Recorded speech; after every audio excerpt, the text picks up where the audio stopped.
Hello guys, may tuturo naman ako sa inyo. Punta tayo sa CapCut. New project. Ito, click natin.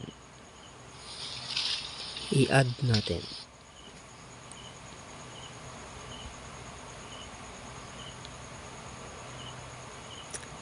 Ayan, yan guys, diretso lang yan guys.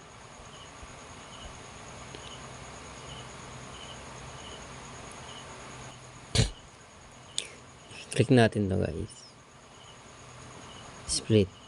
Ito sa unahan, delete natin. Ngayon guys, add overlay tayo. Click natin tong overlay. Add overlay. Ito guys, add natin. Ito guys, click natin. Lagyan natin ng keyframe. Timingan natin baba. Pag bumaba yung kamay.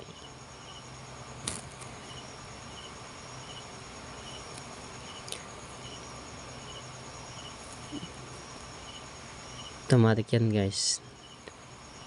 Nalalagyan na ng keyframe yan.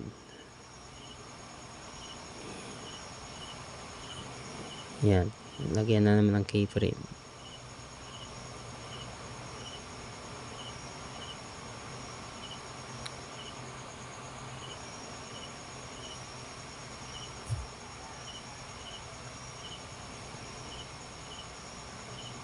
Yan guys. Check natin. Yun.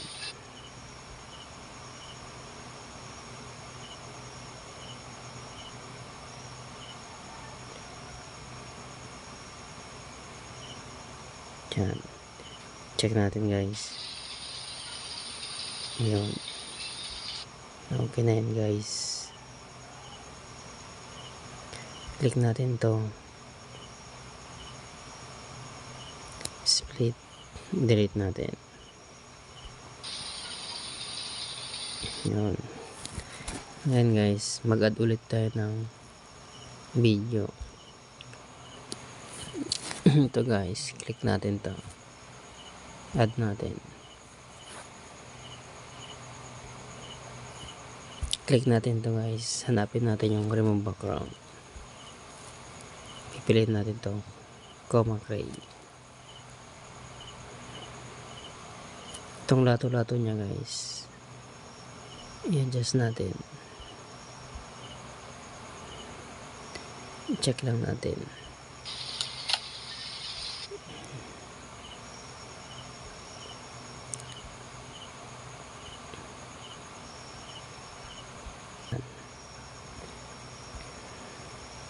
Lagyan natin dyan guys.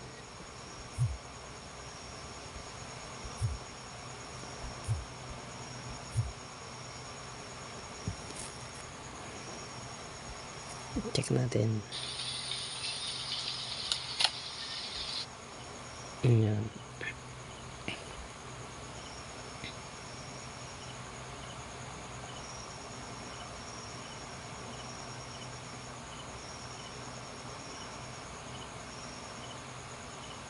Yan guys, pag talo niya ganyan, click na natin to. Hanapin natin yung split.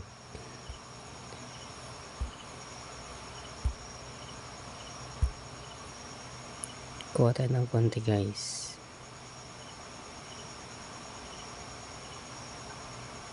Diyan. Click natin to. Split.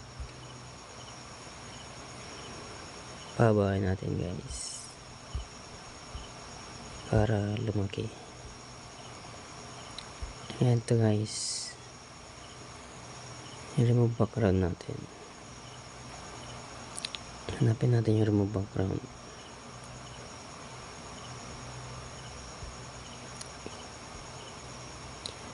Pipiliin natin to. Auto removal. Hintayin lang natin na mag-berde. Check natin.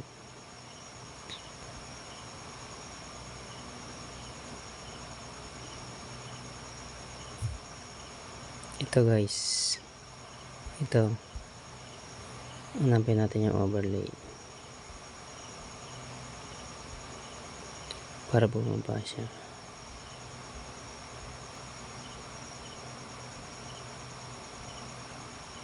Kuha tayo ng konting background guys, check natin to, split.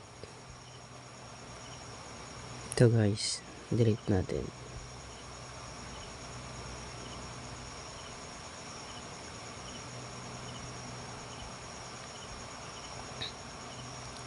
Click natin to guys. Lagyan natin ng keyframe. Yan, galaw-galawin mo yan.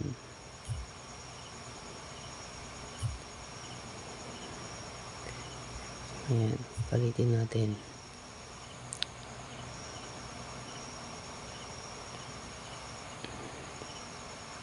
Ayan guys, automatic yan guys. Nalagyan na ng keyframe yan. Yan.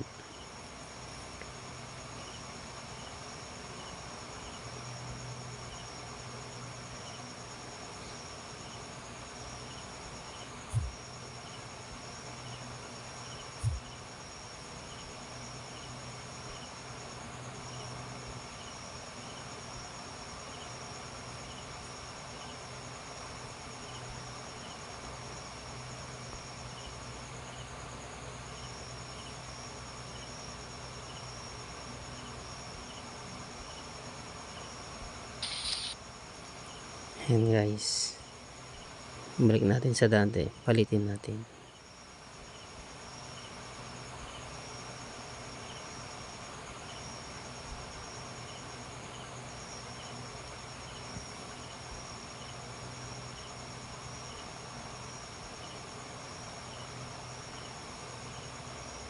Check natin guys.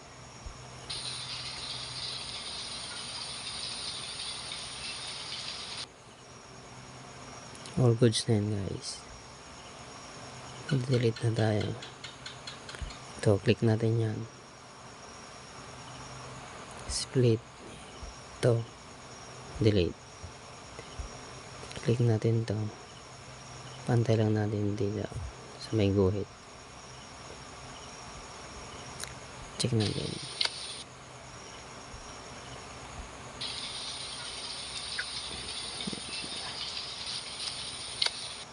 Okay, back na natin guys.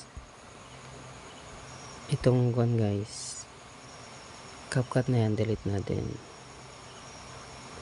Yung aspect ratio nya guys, huwag kalimutan, 9:16. Check natin.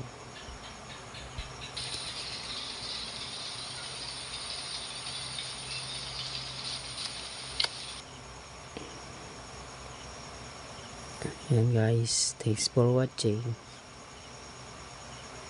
Export na natin.